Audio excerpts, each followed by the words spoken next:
संस्कार classes court station Jehanabad by Manish sir YouTube channel में आपका स्वागत है। आइए हम इंग्लिश का स्पेशल स्ट्रक्चर जो है बताने जा रहे हैं, जिसमें फर्स्ट स्ट्रक्चर है सीता नाचती रहती है। क्या है? सीता नाचती रहती है। दैट मीन्स कहने का मतलब हुआ बाबू कि सीता जो नाचने के सिवाय कुछ करवे नहीं करती है, यानी कि वह हमेशा नाचते ही रहती है। ठीक है, तो नाचते ही यानी कि नाचने का जो उसका प्रक्रिया है, प्रोसेस है, जारी है। तो उसको हम क्या गोज ऑन और कीप ऑन से बनाते हैं। गोज ऑन जैसे कहा जाता है कि एडमिशन इज गोइंग ऑन, नामांकन जारी है। The process is going on, प्रक्रिया जारी है। तो वही देखिए, वही स्ट्रक्चर से हम गोन ए कीप ऑन से बनाने जा रहे हैं। तो सीता नाचती रहती है, तो क्या होगा? सीता सब्जेक्ट सीता है तो सीता ले दिए। सीता थर्ड पर्सन है बाबू, थर्ड पर्सन है, थर्ड पर्सन के सिंगुलर है, तो इसलिए क्या लगाते हैं? गोज लगाती है।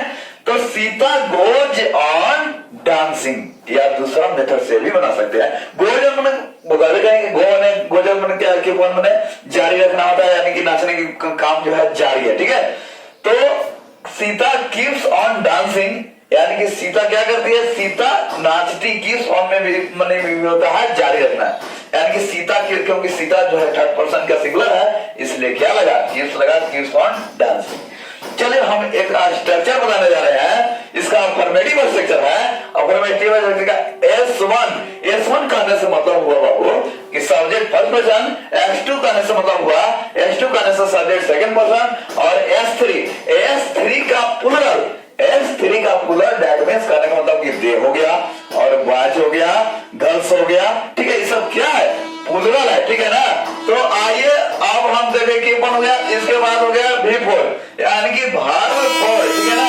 Plus object. ओके, तो अब है नेक्स्ट है कि S3 के कहने का मतलब है कि सब्जेक्ट कितना? सब्जेक्ट थर्ड पर्सन में क्या? सिंगुलर। जैसे कहने का मतलब थर्ड पर्सन कहने में आता है बाबू कि सिंगुलर होगा, प्लूरल होगा, लेकिन हम क्या इसको यूज करते हैं? सिंगुलर में। तो सब्जेक्ट के सिंगुलर में हम थर्ड पर्सन के क्या करते हैं? गो ऑन या कीप्स ऑन। ठीक है, गोज ऑन ऑब्लिक के साइन है। क्या है? ऑब्लिक में होता है या। ठीक है ना बाबू? तो या गोज ऑन या keeps on before plus object, कोई दिक्कत नहीं है। ये तो अफर्मेटिव सेंटेंस रहा।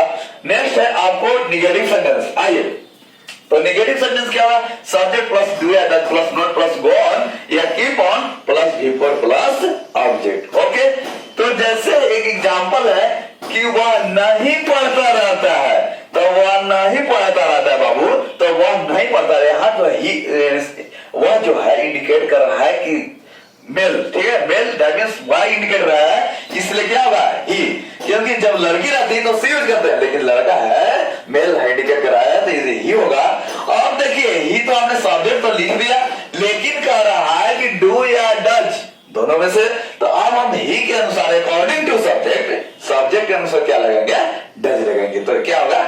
ही डज क्या? ही जो हुआ, ही जो है थर्ड पर्सन हुआ, थर्ड पर्सन के सिंगुलर में था, इसलिए क्या लगा है? डज। तो ही डज। अब अब डू या डज था, हम ये यूज कर लिए हैं, डज यूज कर लिए हैं। ये ऑब्लिक क्या चीज है? ऑब्लिक या डू यूज करिए या डज यूज करिए, बहुत आसान। तो आइए हम ही के अनुसार डज यूज करते आगे बढ़ेंगे। अब है नोट, तो नोट लगा देंगे, कोई दिक्कत ना है। तो सीता ही डज नॉट। अब देखो, गो ऑन या कीप ऑन, दोनों में से हम दोनों यूज करके बता सकते हैं, या गो ऑन यूज कीजिए या कीप ऑन। तो बाबू हम गो ऑन यूज कर दिए, तो ही डज नॉट क्या? Go on. अब देखिए, गो ऑन कीप ऑन, तो हम गो ऑन यूज कर लिए, कोई दिक्कत ना। अब वर्ब 4 का है, तो बाबू वर्ब 4 जो पढ़ना रीड होता है, वर्ब है कि ना वर्ब है? वर्ब है। तो क्या होगा? He does not go on, पढ़ना क्या होता है? रीड। तो रीड का बिफोर क्या हो जाएगा? रीडिंग। क्या हो जाएगा? Go on reading. ठीक है, तो रीडिंग। अब देखते हैं, तो आपको निगेटिव सेंटेंस भी क्लियर हो गया। आइए हम नेक्स्ट देखते हैं इंट्रोगेटिव रूल क्या है? डू या does plus subject plus go on oblique keep on plus before plus subject plus प्रश्नसूचक चिन्ह, यानी कि क्वेश्चन मार्क। अब देखिए एग्जाम्पल है कि क्या शिक्षक अंग्रेजी पढ़ाते रहते हैं, क्या शिक्षक अंग्रेजी पढ़ाते रहते हैं। तो चलिए आइए सेंटेंस को सेट करिए।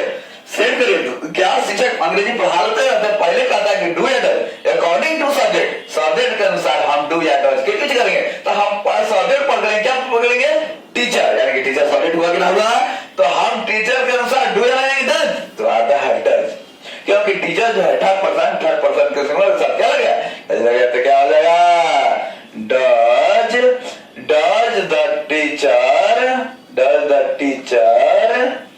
और डज द टीचर। अब इसके बाद है सब्जेक्ट, तो सब्जेक्ट दे दिए, और इसके बाद गो ऑन की बात, तो दोनों से बना सकते हैं, तो चलिए गो ऑन लिख देते हैं, गो ऑन। अब इसके बाद क्या है बाबू कि बिफोर द वर्ब फॉर, यानी कि वर्ब क्या, पढ़ाना के क्या होता है, टीच, तो इसको बिफोर क्या हो जाएगा, टीचिंग हो जाएगा। गो ऑन क्या हो जाएगा, teaching, TESCHING।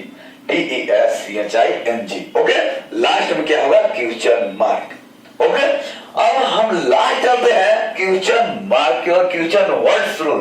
Question word rule चलते हैं, तो देखिए क्वेश्चन वर्ड में यानी कि WH वर्ड भी बोलते हैं, यानी कि जो WH वर्ड से शुरू होता है उसको हम WH रूल भी कहते हैं। WH कहने का मतलब कि जो भी स्टार्टिंग W से होता है, व्हाट, व्हेन, वेयर, हाउ, ठीक है ना, ये सब WH में आता है। तब देखिए व्हाट हो गया, व्हेन हो गया, वेयर हो गया, हाउ हो गया, इट इज प्लस डू या does plus subject plus go on keep on plus before plus object plus प्रश्न सूचक चिन्ह यानी कि क्वेश्चन मार्क।